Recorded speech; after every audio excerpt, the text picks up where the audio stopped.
Assalomu alaykum, hurmatli tomoshabinlar. Bugun men sizlarga juda muhim masalani tushuntirib beraman. Pensiya indeksatsiyasi, yosh bo'yicha qo'shimcha to'lovlar va keksalarga amalda qancha pul qo'shilishi haqida gaplashamiz. Bu mavzu faqat pensionerlarga emas, ularning farzandlariga, nevaralariga, oilasida keksa ota-onasi bor har bir insonga tegishli. Chunki ko'pchilik pensiya oshdi degan xabarni eshitadi, lekin bank kartasiga tushgan pulni ko'rib, nega menga boshqacha qo'shildi? Nega qo'shnimnikidan kam? Nega yosh qo'shimchasi alohida ko'rinmayapti deb hayron bo'ladi. Men bugun aynan mana shu savollarga oddiy tilda, hisob-kitob bilan, hayotiy misollar orqali javob beraman. Videoni oxirigacha ko'ring. Chunki ko'p odamlar aynan oxirida aytiladigan amaliy qadamlarni bilmagani uchun o'ziga tegishli qo'shimcha pulni vaqtida ola olmaydi. Hozir kanalga obuna bo'ling, videoga like bosing. Chunki bunday ma'lumotlar har bir oilaga kerak bo'ladi. Avvalo, pensiya indeksatsiyasi nima degani? Shuni aniq qilib olaylik. Indeksatsiya bu pensiyalar, nafaqalar va ayrim ijtimoiy to'lovlarning narx-navo oshishi, eng kam iste'mol xarajatlari, budjet imkoniyati va davlat qarorlariga qarab qayta ko'rib chiqilishi degani. Oddiy qilib aytsam, bozorda un, yog', dori-darmon, kommunal to'lov, transport va kundalik xarajatlar oshsa, pensionerning daromadi ham ma'lum darajada oshirilishi kerak. Mana shu jarayon indeksatsiya deyiladi. Ilgari ko'pchilik pensiya miqdorini faqat umumiy oshirish orqali tushunardi. Masalan, pensiya 10% oshdi deyildi. Odamlar esa hamma bir xil 10% ko'p oladi deb o'ylardi. Lekin amalda unday emas. Chunki pensiya tarkibi bir nechta qismdan iborat bo'lishi mumkin. Asosiy pensiya eng kam miqdorgacha yetkazib beriladigan qo'shimcha. Yosh bo'yicha ustama, nogironlik yoki boquvchisini yo'qotganlik bilan bog'liq to'lov, mehnat staji uchun hisoblangan qism, ayrim toifadagi fuqarolarga beriladigan alohida ustamalar. Shuning uchun bir kishiga 120 ming so'm qo'shilsa, boshqa kishiga 220 ming so'm qo'shilishi mumkin. Bu xato emas, ko'pincha hisoblash boshqacha bo'lgani uchun shunday bo'ladi. Endi nima o'zgardi? Eng asosiy o'zgarish shuki, indeksatsiya nafaqat oddiy pensiya miqdoriga ta'sir qiladi, balki yosh bilan bog'liq qo'shimchalarga, eng kam pensiya chegarasiga, ayrim nafaqa turlariga va ijtimoiy qo'llab-quvvatlash to'lovlariga ham ta'sir qilishi mumkin. Agar biror qo'shimcha to'lov eng kam pensiya, bazaviy miqdor yoki belgilangan ijtimoiy me'yorga bog'langan bo'lsa, u me'yor oshganda qo'shimcha ham oshadi. Mana shu joyini ko'pchilik tushunmaydi. Masalan, pensioner ayol oldin 1.200 ming so'm olgan bo'lsa, indeksatsiyadan keyin u avtomatik ravishda 1.320 ming so'm oladi deb o'ylashi mumkin. Lekin uning pensiyasi eng kam miqdorgacha to'ldirilayotgan bo'lsa, hisob boshqacha chiqadi. Yoki taygun yoshdan oshgan keksa odamda yosh bo'yicha qo'shimcha bo'lsa, umumiy oshish faqat asosiy pensiyadan emas, qo'shimcha bilan birga qayta ko'rilishi mumkin. Shu sababli bank kartaga tushgan yakuniy summa har bir odamda alohida sharhlanadi. Men birinchi navbatda shuni aytaman. Pensiya indeksatsiyasi odatda pensiya tayinlangan fuqarolarning ko'pchiligiga avtomatik qo'llanadi. Ya'ni har bir pensioner alohida ariza yozib, pensiyamni oshirib bering deb bo'lishi shart emas. Agar siz yoshga doir pensiya olayotgan bo'lsangiz, nogironlik pensiyasi olayotgan bo'lsangiz yoki boquvchisini yo'qotganlik pensiyasi olayotgan bo'lsangiz, indeksatsiya pensiya jamg'armasi tizimida qayta hisoblanadi va navbatdagi to'lovda aks etadi. Lekin bu yerda muhim savol bor. Hamma bir xil miqdorda ko'p pul oladimi? Yo'q. Chunki bir odamning pensiyasi 9 ming so'm bo'lishi mumkin, boshqasiniki 2 million so'm, yana boshqasiniki 3 million so'mdan yuqori bo'lishi mumkin. Foiz bir xil bo'lsa ham, pul ko'rinishidagi qo'shimcha farq qiladi. Masalan, 1 million so'm pensiya 10% oshsa, 100 ming so'm qo'shiladi. 2 million so'm pensiya 10% oshsa, 200 ming so'm qo'shiladi. 3 million so'm pensiya 10% oshsa, 300 ming so'm qo'shiladi. Shu sababli qo'shningizga 300 ming so'm qo'shilib, sizga 30 ming so'm qo'shilgan bo'lsa, bu darhol adolatsizlik degani emas. Avval pensiya tarkibini ko'rish kerak. Endi yosh qo'shimchasi haqida. Yosh qo'shimchasi deganda odamlar odatda katta yoshdagi pensionerlarga beriladigan ustamalarni nazarda tutadi. Bunday to'lovlar qonunchilikda aniq toifa, yosh, holat yoki ijtimoiy maqom bo'yicha belgilanadi. Masalan, juda keksa yoshga yetgan fuqarolar, yolg'iz yashaydigan qariyalar, parvarishga muhtoj shaxslar, nogironligi bo'lgan keksalar yoki alohida xizmatlari bor pensionerlar qo'shimcha to'lovlardan foydalanishi mumkin. Lekin hamma 6 yoki 6-5 yoshdan o'tgani uchun avtomatik ravishda alohida yosh qo'shimchasi oladi deb o'ylash noto'g'ri. Har bir qo'shimchaning o'z sharti bor. Birinchi misolni olaylik. Otaxon 72 yoshda 38 yil mehnat staji bor. Pensiyasi 1 million 800 ming so'm. Indeksatsiya 10% bo'lsa, asosiy pensiya qismi taxminan 1 ming so'mga oshadi. Agar otaxonda alohida yosh ustamasi bo'lmasa, u faqat umumiy indeksatsiyani ko'radi. Ya'ni unga yoshim 72 ga kirdi. Yana alohida pul qo'shilish kerak deb kutish shart emas. Uning huquqi umumiy pensiya oshirilishi doirasida amalga oshadi. Ikkinchi misol. Onaxon 2 yoshda yolg'iz yashaydi. Pensiyasi 1 million 400 ming so'm. Qo'shimcha ijtimoiy yordam yoki yosh bilan bog'liq ustamaga huquqi bor. Bunday holatda umumiy pensiya oshishi bilan birga, agar uning ustamasi indeksatsiya qilinadigan miqdorga bog'langan bo'lsa, qo'shimcha to'lov ham oshishi mumkin. Masalan, ilgari qo'shimcha 1,5 ming so'm bo'lgan bo'lsa, qayta hisoblashdan keyin 1,65 ming yoki 1,7 ming so'm bo'lishi mumkin. Yakuniy oshish faqat pensiyaning o'zidan emas, qo'shimchalardan ham yig'iladi. Uchinchi misol. Pensioner 67 yoshda, lekin ish faoliyatini davom ettiryapti. Ko'pchilik ishlayotgan pensioner pensiyasi oshmaydi deb o'ylaydi. Bu har doim ham to'g'ri emas. Agar amaldagi tartib bo'yicha pensiya indeksatsiyasi barcha pensionerlarga tatbiq etilsa, ishlayotgan pensioner ham umumiy oshirilgan miqdorni oladi. Lekin uning ish haqi, soliq yoki boshqa daromadi pensiyaning ayrim qo'shimcha ijtimoiy yordam qismlariga ta'sir qilishi mumkin. Shuning uchun ishlayotgan pensioner o'z pensiya varaqasida asosiy pensiya qismi va qo'shimcha to'lovlarni alohida tekshirtirishi kerak. 4-misol. Ayol kishi 6 yoshdan oshgan, lekin to'liq pensiya emas, yoshga doir nafaqa oladi. Pensiya va nafaqa bir xil narsa emas. Pensiya odatda mehnat staji va badallar bilan bog'liq, nafaqa esa yetarli staj bo'lmaganda yoki alohida ijtimoiy holatda tayinlanadi. Indeksatsiya nafaqaga ham ta'sir qilishi mumkin, lekin hisoblash tartibi pensiyanikidan farq qiladi. Shuning uchun nafaqa oluvchi odam qo'shning pensioner, unga 200 ming qo'shildi, menga ham shuncha qo'shilishi kerak deb xulosa qilmasligi kerak. 5-misol. Bir oilada 2 pensioner bor. Er-xotin. Erkak kishining pensiyasi 2 million 500 ming so'm, ayol kishiniki 1 million 300 ming so'm. Indeksatsiya foizi bir xil bo'lsa ham, erkak kishiga qo'shilgan summa ko'proq bo'ladi. Bu yerda masala erkak yoki ayollikda emas, pensiya bazasining kattaligida. Kimning pensiyasi yuqori bo'lsa, foizli oshirishda pul ko'rinishidagi qo'shimcha ham yuqori chiqadi. Kimlar xavotir olmasligi kerak? Agar sizning pensiyangiz har oy o'z vaqtida kartaga yoki pochta orqali kelayotgan bo'lsa, hujjatlaringiz tizimda to'liq bo'lsa, familiya, pasport, bank karta, yashash manzili bo'yicha o'zgarish bo'lmagan bo'lsa, ko'p hollarda indeksatsiya avtomatik qo'llanadi. Sizga alohida ariza kerak bo'lmaydi. Faqat to'lov kelgandan keyin eski summa bilan yangi summani solishtirib ko'ring. Kimlar albatta tekshirtirish kerak? Birinchidan, yaqinda pensiyaga chiqqanlar. Chunki yangi tayinlangan pensiyada indeksatsiya allaqachon hisobga olingan bo'lishi yoki keyingi oyda aks etishi mumkin. Ikkinchidan, yosh bo'yicha qo'shimcha olish huquqiga ega bo'lib qolganlar, masalan belgilangan yosh chegarasiga yaqinda kirganlar. Uchinchidan, nogironlik guruhi o'zgarganlar. To'rtinchidan, boquvchisini yo'qotganlik bo'yicha pensiya olayotgan oilalar, chunki oiladagi boquvchiga qaram shaxslar soni o'zgarsa, miqdor ham o'zgarishi mumkin. Beshinchidan, oldin hujjatida xato bo'lgan, staji to'liq kiritilmagan yoki ish haqi ma'lumotlari yetishmagan fuqarolar. Endi eng ko'p xatoga sabab bo'ladigan joylarga o'tamiz. Birinchi nozik jihat, indeksatsiya sanasi bilan pul tushadigan sana bir xil bo'lmasligi mumkin. Qarorda oshirish ma'lum sanadan belgilanishi mumkin. Lekin bank yoki pochta orqali real to'lov keyingi to'lov davrida ko'rinadi. Ba'zan odamlar birinchi oyda eski pul tushdi, demak oshirish bo'lmadi deb o'ylaydi.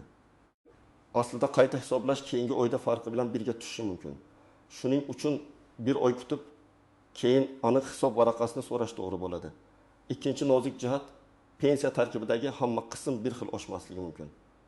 Masalan, asosiy pensiya foiz bilan indeksatsiya qilinadi, lekin bir martalik yordam yoki vaqtinchalik kompensatsiya doimiy pensiya tarkibiga kirmasligi mumkin. Shuning uchun siz o'tgan oy 1 million 700 ming so'm olgan bo'lsangiz, bu summaning hammasi doimiy pensiya emasligini tekshirish kerak. O'tgan oyda bayram puli, bir martalik yordam yoki oldingi oylar uchun farq tushgan bo'lishi mumkin. keyingi oy u takrorlanmaydi. Uchinchi nozik jihat. Eng kam pensiya miqdorigacha yetkazish. Ayrim pensionerlarning hisoblangan pensiyasi juda past bo'lishi mumkin, lekin davlat uni belgilangan eng kam chegaragacha yetkazib beradi. Bunday holatda indeksatsiya yakuniy summada boshqacha ko'rinadi. Masalan, odamning haqiqiy hisoblangan pensiyasi 800 ming so'm, lekin eng kam daraja sababli u 20 million so'm oladi. Oshirishdan keyin hisoblangan qism 820 ming so'm bo'lsa ham, yakuniy summa yangi minimal miqdorga qarab belgilanadi. Shuning uchun uning qo'shimchasi oddiy foizdan farq qilishi mumkin. 4-chi nozik jihat staj va ish haqi ma'lumotlari. Pensiya miqdori faqat yoshga qarab belgilanmaydi.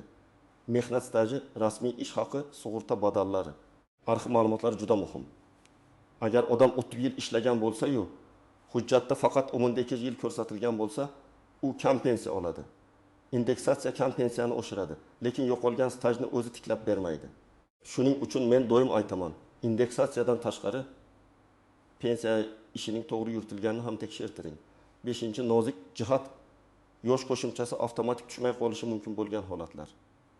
Agar pasportdagi tug'ilgan sana ma'lumotida xato bo'lsa, ma'lumotlar bazasida eski hujjat qolgan bo'lsa, familiya o'zgargan bo'lsa yoki fuqaro boshqa hududga ko'chib, pensiya ishini ko'chirmagan bo'lsa, qo'shimcha kechikishi mumkin. Bu kam uchraydi, lekin amaliyotda bor. Ayniqsa yoshi katta insonlarning eski mehnat daftarchasi, arxiv spravkasi, nikohdan keyingi familiya o'zgarishi kabi hujjatlarda nomuvofiqliklar uchraydi. 6-chi nozik jihat. Bank kartasi muammosi. Ba'zan pensiya oshgan bo'ladi, lekin odam to'liq pulni ko'rmaydi. Sababi bank kartasi muddati tugagan, karta bloklangan, qarzdorlik bo'yicha undirish bor yoki pul boshqa hisobga tushgan bo'lishi mumkin. Bunday holatda pensiya jamg'armasi pensiyani hisoblagan bo'ladi, lekin fuqaro uni yechib ola olmaydi. Shuning uchun faqat pensiya jamg'armasini ayblashdan oldin bankdan ham hisob holatini tekshirish kerak. 7-chi nozik jihat. Qarz va ushlab qolishlar. Ayrim pensionerlardan aliment, kredit, sud qarori, kommunal qarzdorlik yoki boshqa majburiy undirishlar bo'yicha ma'lum qismi ushlab qolinishi mumkin. Pensiya oshgani bilan qo'lga tegadigan summa kutilgandan kam bo'lishi mumkin. Masalan, pensiyaga 200 ming so'm qo'shildi, lekin 120 ming so'm qarz uchun ushlab qolindi. Pensioner kartaga faqat 120 ming so'm farqni ko'radi va nega kam deb o'ylaydi. Bunday vaziyatda ushlab qolish asosini alohida tekshirtirish kerak. 8-chi nozik jihat bir nechta to'lov bo'ladiganlar. Ba'zi keksalar pensiya bilan birga kompensatsiya, parvarish puli, mahalla orqali yordam yoki boshqa ijtimoiy to'lov bo'ladi. Ularning hammasi pensiya emas. Indeksatsiya pensiya qismiga tegishli bo'lishi mumkin, lekin boshqa yordamlar alohida tartibda belgilanadi. Shuning uchun umumiy tushgan summani emas, har bir to'lovning nomini ko'rish kerak. Endi eng muhim qism, tomoshabin nima qilishi kerak? Men sizga aniq qadamlarni aytaman. Birinchi qadam, eski va yangi to'lovni yozib qo'ying. Masalan, avgust oyida qancha pensiya oldingiz, sentabr oyida qancha oldingiz, keyingi oy qancha tushdi. Har bir summani alohida yozing. Agar bank kartidan foydalansangiz, bank ilovasi yoki bankomat chekini oling. Agar pochta orqali olsangiz, to'lov varaqasidagi summani saqlab qo'ying. Og'zaki eslab qolish yetarli emas, chunki hisob kitobda aniq raqam kerak bo'ladi. Ikkinchi qadam, pensiya tarkibini so'rang. Siz pensiya jamg'armasining tuman yoki shahar bo'limiga murojaat qilib, pensiyangiz qanday qismlardan iboratligini bilishga haqlisiz. Men tavsiya qiladigan savollar quyidagicha. Mening asosiy pensiyam qancha qo'shimcha ustamalar bormi? Yosh bo'yicha qo'shimcha hisoblanganmi? Eng kam miqdorgacha yetkazib berish qo'llanyaptimi? Oxirgi indeksatsiyadan keyin qayta hisoblash qachondan boshlab amalga kiritilgan? Bu savollarni aniq bersangiz, javob ham aniq bo'ladi. 3-chi qadam, hujjatlarni tayyorlang. Odatda sizga pasport yoki ID karta, pensiya guvohnomasi bo'lsa, u bank karta rekvizitlari, mehnat daftarchasi nusxasi, arxiv ma'lumotlari, nogironlik bo'yicha tibbiy xulosa. Boquvchisini yo'qotganlik holatida tegishli guvohnomalar, yashash joyi bo'yicha ma'lumot kerak bo'lishi mumkin. Har bir holatda hujjat ro'yxati boshqacha bo'ladi, lekin asosiy hujjatlarni oldindan tayyorlab qo'ysangiz, vaqt yutqazmaysiz. 4-chi qadam, agar yosh qo'shimchasi tushmagan bo'lsa, yozma murojaat qiling. Og'zaki so'rash yaxshi, lekin yozma murojaat kuchliroq. Murojaatda shunday mazmun bo'lishi kerak: men falon sanadan pensiya olaman. Falon yoshga to'lganman yoki falon toifaga kiraman. Menga tegishli qo'shimcha to'lov va indeksatsiya qayta hisoblangan, hisoblanmaganini tekshirib berishingizni so'rayman. Murojaatga pasport nusxasi, pensiya ma'lumotlari va kerakli hujjatlarni ilova qiling. Murojaat raqamini saqlab qo'ying. 5-qadam, agar javob tushunarsiz bo'lsa, hisob kitobni yozma shaklida so'rang. Ko'p odamlar faqat hammasi to'g'ri degan javob bilan qaytadi. Lekin siz hisob kitobni ko'rmasangiz nimaning to'g'riligini bilmaysiz. Shuning uchun pensiya miqdorining tarkib va indeksatsiyadan keyingi hisob kitobini yozma ravishda taqdim etishingizni so'rayman deb yozing. Shunda asosiy pensiya, ustama, qo'shimcha, ushlab qolishlar alohida ko'rinadi. 6-qadam, stajni tekshirtiring. Ayniqsa Sovet davrida ishlaganlar, kolxoz, zavod, maktab, kasalxona qurilish tashkilotlarida ishlaganlar, boshqa viloyat yoki boshqa respublikada mehnat qilganlar arxiv hujjatlarini tekshirtirishi kerak. Ba'zan birgina 4 staj topilishi pensiya miqdoriga sezilarli ta'sir qiladi. Indeksatsiya har yili bo'lishi mumkin. Lekin noto'g'ri hisoblangan pensiya yillar davomida kam to'lanib kelishi mumkin. 7-qadam, bank va qarzdorlikni tekshiring. Agar pensiya oshganini bilsangiz, lekin kartaga kam tushgan bo'lsa, bankdan hisobvaraq harakatini oling. Unda pul kelganmi, ushlab qo'linganmi, komissiya bormi, blokirovka bormi, hammasi ko'rinadi. Agar sud ijrochilari yoki boshqa organ tomonidan ushlab qolish bo'lsa, uning asosini so'rang.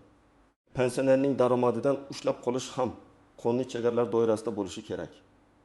8-qadam, oiladagi keksa insonlarga yordam bering. Ko'p onaxon va otaxonlar telefon ilovasidan foydalana olmaydi. Murojaat yozishni bilmaydi, navbatda turishga qiynaladi. Farzandlar, nevaralar, qo'shnilar ularga yordam berishi kerak. Men doim aytaman, pensiya masalasida bir kun vaqt ajratish keksa inson uchun oyma-oy qo'shimcha daromadni tiklab berishi mumkin. Bu kichik ish emas, bu oilaviy mas'uliyat. Endi eng ko'p beriladigan savollarga ham javob beraman. Menga qancha qo'shilishi kerak degan savolga umumiy javob shunday. Bu sizning eski pensiyangiz, pensiya turi, qo'shimchalaringiz, yosh toifangiz, stajingiz va ushlab qolishlaringizga bog'liq. Agar pensiyangiz 1.500.000 so'm bo'lsa va oshirish 10% bo'lsa, taxminiy qo'shimcha 5.000 so'm atrofida bo'ladi. Agar pensiyangiz 2.300.000 so'm bo'lsa, taxminiy qo'shimcha 2.4 so'm atrofida bo'ladi. Lekin yakuniy summa tarkibiy qismlarga qarab farq qiladi. Yosh qo'shimchasi hammaga beriladimi? Yo'q, hammaga emas. Yosh qo'shimchasi yoki keksalik bilan bog'liq ustama aniq shartlar asosida belgilanadi. Faqat pensiya yoshiga yetishning o'zi doim ham alohida qo'shimcha degani emas. Lekin belgilangan yuqori yosh chegarasiga kirgan, parvarishga muhtoj, yolg'iz yashaydigan yoki alohida toifaga mansub keksalar bo'lsa, albatta tekshirtirish kerak. Pensiya oshsa darhol shu o'y tushadimi? Har doim ham darhol emas. Qaror qaysi sanadan kuchga kirgani, to'lov davri, bank yoki pochta jadvali qayta hisoblash jarayoni sababli farq keyingi oyda tushishi mumkin. Agar 2 oy o'tsa ham o'zgarish bo'lmasa, murojaat qilish kerak. Qo'shnimniki ko'proq oshdi, meniki kam. Nima qilay? Avval taqqoslashni to'xtatib, o'zingizning pensiya varaqangizni tekshirtiring. Qo'shningizning staji, ish haqi ustamasi, nogironlik holati, yosh qo'shimchasi. Ushlab qolishlari boshqacha bo'lishi mumkin. To'g'ri taqqoslash faqat bir xil shartdagi odamlar orasida bo'ladi. Pensiya noto'g'ri hisoblangan bo'lsa, farqi qaytarib beriladimi? Agar xato davlat organi yoki hisoblash tizimi tomonidan bo'lsa, qonunchilikda belgilangan tartibda qayta hisoblash va farqni to'lash masalasi ko'rib chiqilishi mumkin. Lekin buning uchun og'zaki gap yetmaydi. Hujjat, ariza, hisob-kitob, tasdiqlovchi ma'lumot bo'lishi kerak. Shuning uchun har bir murojaatni yozma qiling. Hurmatli tomoshabinlar, pensiya indeksatsiyasi bu oddiy, hammaning puli bir xil oshdi degan gap emas. Har bir pensionerning pensiyasi alohida hisoblanadi. Asosiy pensiya eng kam miqdorgacha yetkazish, yosh bo'yicha qo'shimcha, nogironlik yoki boshqa ustamalar, bank va ushlab qolishlar yakuniy summaga ta'sir qiladi. Keksalarga qancha qo'shilgani ham aynan shu omillarga bog'liq. Men sizga eng muhim maslahatni yana bir bor aytaman, eski summani va yangi summani solishtiring, pensiya tarkibini so'rang. Yosh qo'shimchasi sizga tegishli bo'lsa, yozma murojaat qiling. Staj va hujjatlaringizni tekshirtiring. Ayniqsa oilangizda 75 taqim yoshdan oshgan, yolg'iz yashaydigan, parvarishga muhtoj yoki nogironligi bo'lgan keksa insonlar bo'lsa, ularning pensiya ishini albatta ko'rib chiqing. Sizning fikringiz men uchun muhim. Izohlarda yozing. Sizning pensiyangiz yoki ota-onangizning pensiyasi qancha oshdi? Yosh qo'shimchasi tushdimi? Hisob-kitob tushunarli bo'ldimi? Videoga like bosing, kanalga obuna bo'ling va bu videoni oilangizdagi pensionerlarga yuboring. Chunki bitta to'g'ri ma'lumot kimningdir har oy oladigan pulini tiklab berishi mumkin.